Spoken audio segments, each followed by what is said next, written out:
Hey everybody, welcome to this episode of Car Wash Magazine Live. I am your host as always, Matt DeWolf, Editor-in-Chief of Car Wash Magazine. It is the happiest of days of the week, my friends. This is Thursday. We are coming to you live from Minneapolis, where it is snowing today. So not a great day to wash cars here in Minneapolis today, but hopefully wherever you are, you're getting some good weather and you're going to be busy this weekend. So I'm freezing here in the studio today because it is so cold, and you know, when it starts to get warm outside, you start to adjust and you put your flip-flops on when it's above 32, and you know, we got to go back to coats and hats. So look, I'm going to do something today that we don't do a lot of. and we probably don't do enough of. But I've been having conversations in some podcasts and such of late that's reminded me that it's important to celebrate success. And so I'm going to take a few seconds here and just pat ourselves on the back here a little bit for what's been happening in our Q1. So I don't know about you all, but for me, Q1 like blew through. Like I can't believe we're in April. I can't believe that the car wash show is in less than a month. But here we are, right? And so I took a minute the other day just to sit back and reflect and figure out what have we been doing this year? What have we been working on? And I just want to say that I'm really proud of the progress that we've made within the ICA media department and what we've been able to put together this year. So just so you all know what the heck we're doing, we have rebranded our magazine. That's at the printers as we speak. You'll see that at the car wash show. And in your mailboxes if you're fortunate enough to receive that. We've launched an app, a Car Wash Magazine app, so you can get everything you need in the palm of your hand. We have put out more than a dozen of these episodes of this exact program for you all to consume. And we've done the same on the podcast side. And guess what? In all of that, we also created a brand new look and feel and strategy for our ongoing Car Wash News newsletter. So that's just the beginning. That's Q1, right? We got a whole year of this to go. So I can't wait to share more of our successes with you. But guess what? I am more excited about sharing your successes. So what have you done in Q1 that you're really proud of? I want to share that with everybody. You've got a great story to tell, and I'm here to help you tell it.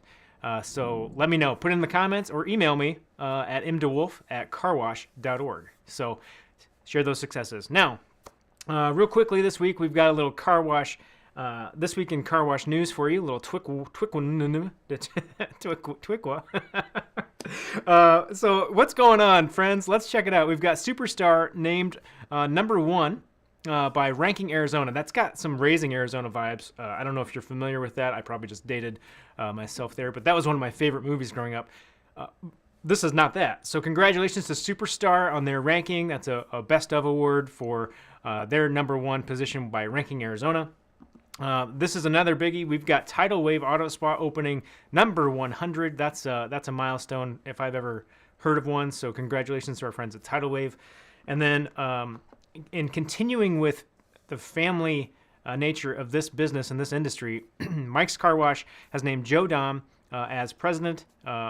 Lots of Doms in that particular company, so it's good to see that family legacy continuing to stay in this industry and contribute in majorly meaningful ways. So congratulations to Joe on his appointment. And then the last news item for you all this week in Car Wash, we've got Go Car Wash along with Suds Creative partnering to plant 35,000 trees. So that's a lot of trees, and you might be wondering, well, how did they decide on that number? Where did that come from?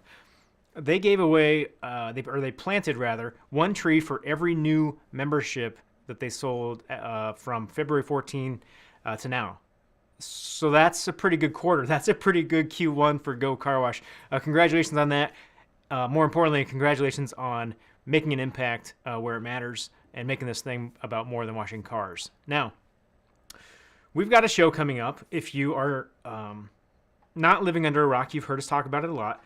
One of the things that I'm most excited for at the Car Wash show, aside from being able to like play Plinko with everybody and hang out in the studio and see all of you, is the fact that we've got the one pass price this year. And so that means that you all have access to our great education speakers to be able to take some of those great ideas home.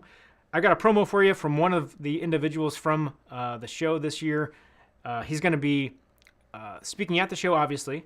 He's also going to be a guest on this program in the coming months, so you have to make sure you check that out. This is Chris Riddell. He's a global futurist and trend spotter. Check him out.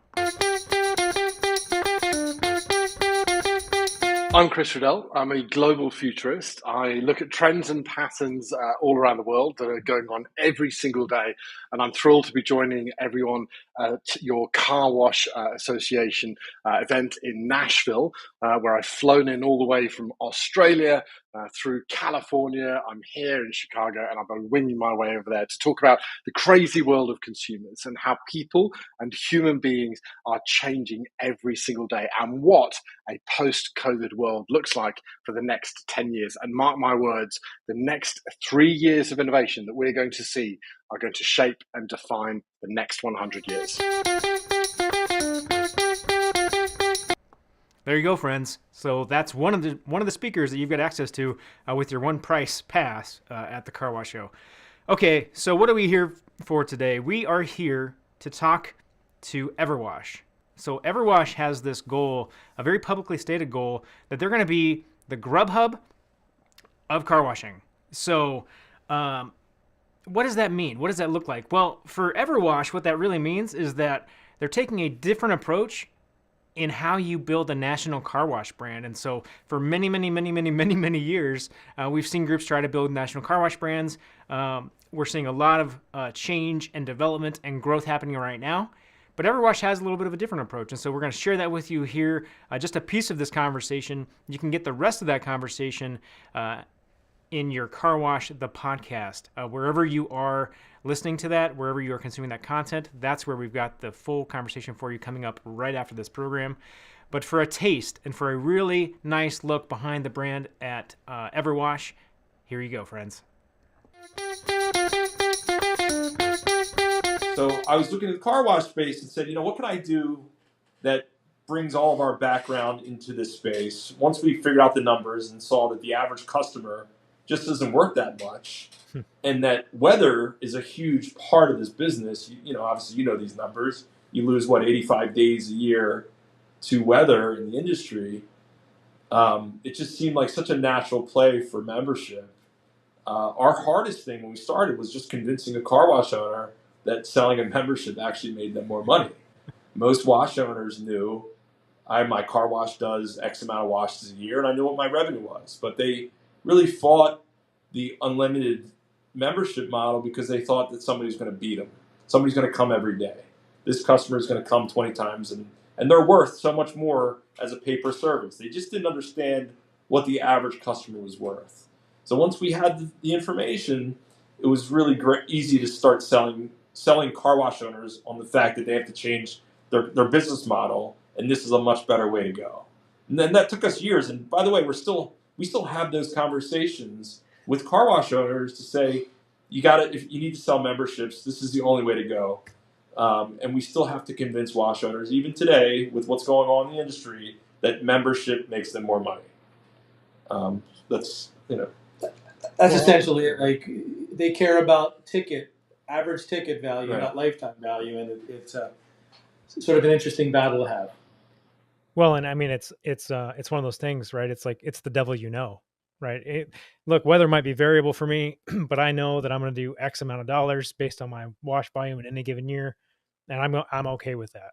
But I think what you start to see is that anybody who makes that shift, they probably added 10 years to the end of their life. I mean, honestly, like the stress and just the ability to just be a little bit more laid back in your everyday workday is huge.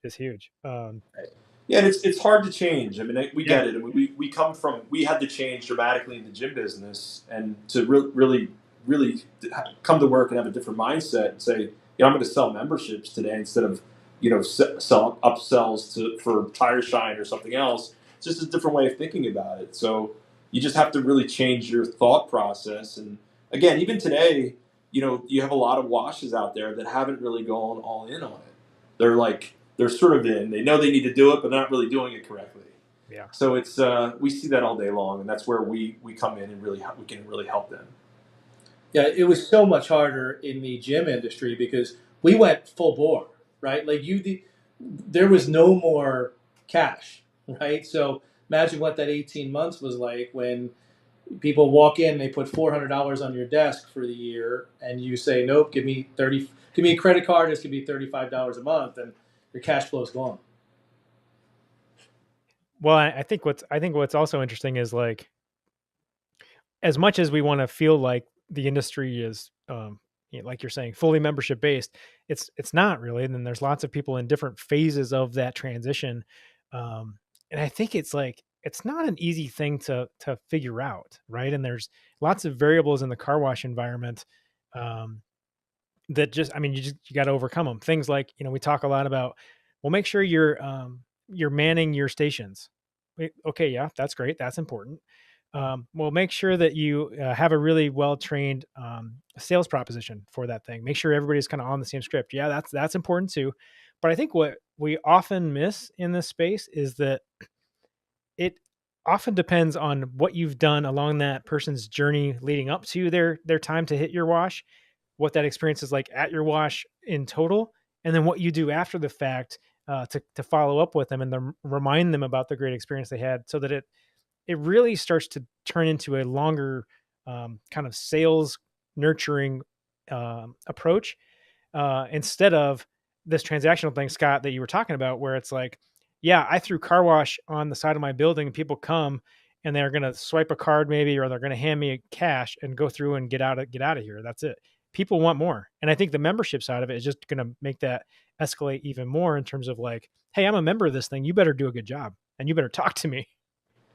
Yeah, exactly. And I mean, I think overall it's really, improving the business. I mean, I think in general there you've got, making the business a much better experience. Obviously there's the washes that are coming out now are much, much nicer. There's an experience to come through. The level of training for the staff is improving, and I think the industry as a whole is elevated, similar to what happened to us in the gym business. Once we started making more money, we could afford to pay people more money, and we hired a better workforce. And I think what you're seeing is the same thing in the car wash space right now.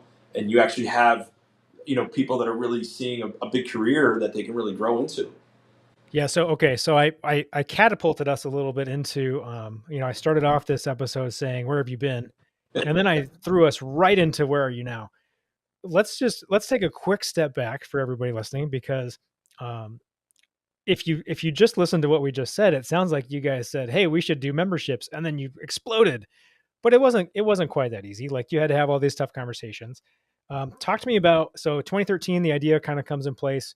2016, that app launches in Philly, and then by 2019, you're at 200 plus, kind of using your service.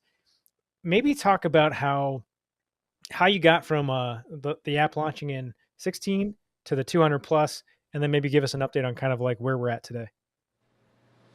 Sure. So I had a friend in Philadelphia that was in the car wash space, and he agreed to let us test our app out and really what we were doing at his washes. So really learned a lot there. And once we figured out that we could really sell memberships on site, we scaled up in the Philly, New Jersey market. And we were really originally going to focus just regionally and say, hey, we're going to build out Philadelphia, New Jersey.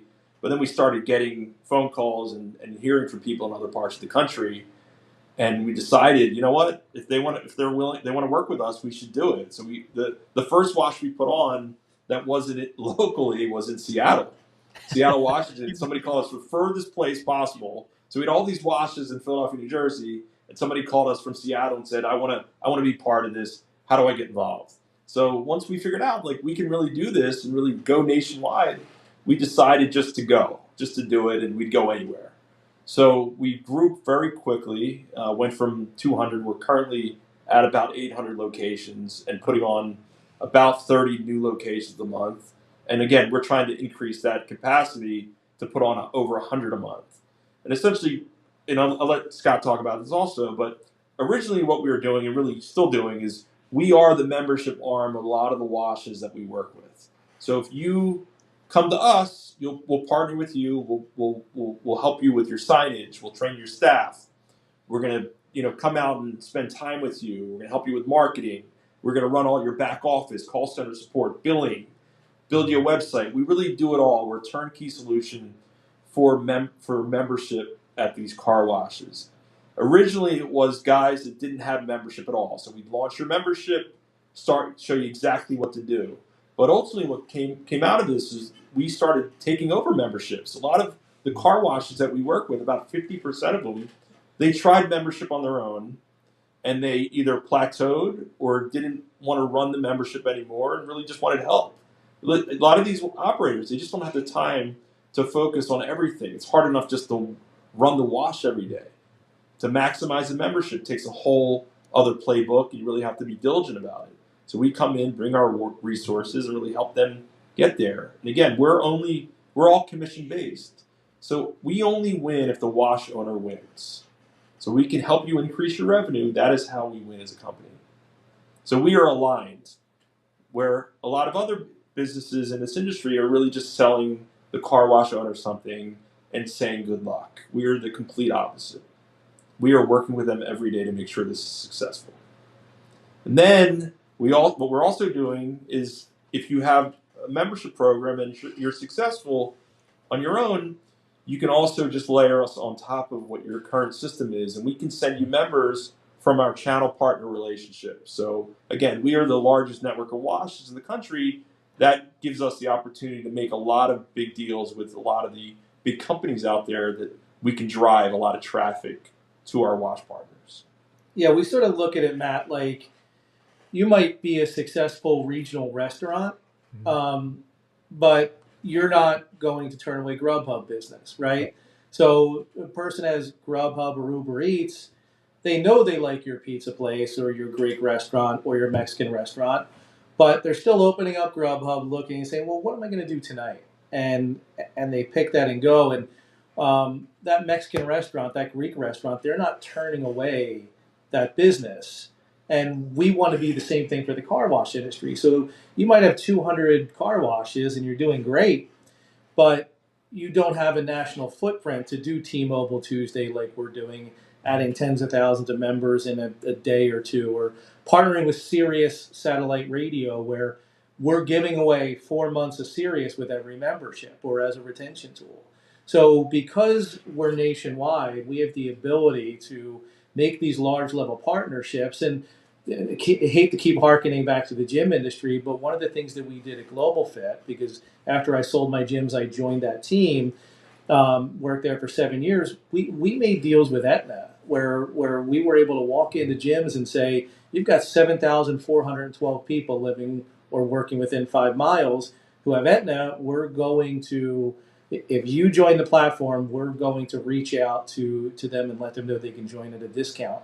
And so it's essentially the same thing. We're building these large national partnerships and focusing on being the first company in this industry to drive people onto car wash lots, right? Let us just layer on top of your membership program and be complementary. And that was a shift that we knew that we had to make. Like, people recognized EverWash as, okay, I can either have EverWash or I can have my own membership program. And Scott and I were thinking, we're at that point where we can make these big partnerships. It's time to begin to pivot and change that perception of us from, I can have my own program or I can have EverWash, but I can't have both. Make these big national partnerships and really work toward becoming the first consumer brand in this industry. And when did that shift kind of take place? Because I will fully admit that in my brain it was always it was EverWash or not EverWash and. That's right. Matt, it's fairly recent, so we made this decision to do this maybe a year ago, but it took some time to really work out in our minds and technology wise and bring a really good marketing team. And we just last month hired a VP of marketing who comes from a really large company who's doing an amazing job. So while we made this decision a year ago, getting the flywheel going hasn't necessarily been very easy, and that's because we're moving so fast as a company, and the recent funding has really helped us to bring a lot more people in. So it's not me and Scott coming up with ideas and burdening the rest of a small team with how to make it work. We're now burdening a larger team with how to make it work. So Heather Scott said a word that I want to key in on, and it was resources, right? I really like this idea of what you all are doing in terms of being an organization's membership resource, because from my perspective, right, when I think about things a lot of times with the marketing slant. Well, when you're marketing your wash, you have the same kind of problems as when you're trying to manage your membership program, because you don't have enough resource on the marketing side ever to be able to actually do all the things. And it's not unlike what you do on the membership side. You generally are not going to have all the resource that you need to really optimize what you're doing and really make sure that you are driving traffic to your location, that you are converting it in an optimal way, that you're following up the way that you need to, that you're retaining people, that you're winning back the way you should. I mean, it goes on, right? Like these are hard things to do, and they require dedicated resources. All of that said, can you give me a couple of tips of things that like are easy wins for people when you guys go in and you're like, hey, we're gonna help with the membership program? What are like the top 2 or 3 or 4 things that you look at? Yeah, I mean it's pretty easy actually. I mean, I think first thing is pricing. Is it priced correctly on the package? You see a lot of pricing out of whack with membership, where somebody's selling something for a multiple that's just not going to sell. You're going to get maybe your best washers, but you're not going to. What we're really trying to do in the membership game is get people to change their behavior. So they're not going to change their behavior if you make it too expensive for them to see that there's a real value here. So you have to price it correctly. The second thing is, you really need to think about who's selling it on site. You're the employee that has been there for 20 years, that's loads cars and has been great, might not be your best person to actually sell memberships. You need to really have somebody focused on selling memberships full time. That person's got to be talking to every customer, every car that comes through, every car, every time. If you're not doing that, you're leaving, obviously you're not going to have a successful membership program, similar to a gym business. In the gym business, we have full-time salespeople. That's all they do is sell memberships. We have full-time people that sell personal training. You need full-time people to make this work. And they're just simply, they're not loading cars. They're selling memberships. Yeah. The other thing that's really important is training them correctly and tracking conversion. How many cars did we see today? What was our conversion? If you're not converting at a mature site, if you're not converting at over 10% a day, you're not running a successful membership. A new site can convert at a much higher percentage than that. Yeah. But 10% is the magic number on a daily basis. If you can just do those